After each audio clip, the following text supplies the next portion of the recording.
उपस्थित असलेले सर्व बंधू आणि भगिनींनो, आज दिनांक 3 जानेवारी म्हणजे सावित्रीबाई फुले यांची जयंती. दिनांक 3 जानेवारी 1831 मध्ये सातारा जिल्ह्यातील खंडाळा तालुक्यातील नायगाव येथे सावित्रीबाई फुले यांचा जन्म झाला. मनुष्य जन्माने नव्हे तर कर्माने कर्तव्याने श्रेष्ठ ठरतात. त्या काळात मुलींना शिक्षण दिले जात नव्हते. फक्त चूल आणि मूल एवढेच स्त्रियांचे विश्व होते.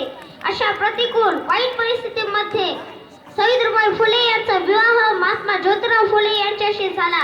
महात्मा ज्योतिरावांची मुलींना शिकवण्याची खूप इच्छा होती.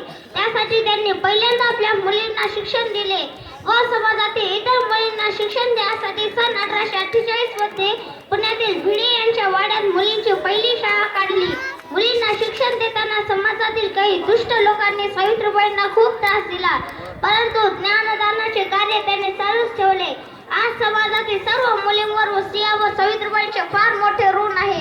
समाजातील प्रत्येक मुलींना व स्त्रियांना शिक्षणाची संधी देणे ही सावित्रीबाईंना खरी श्रद्धांजली ठरेल.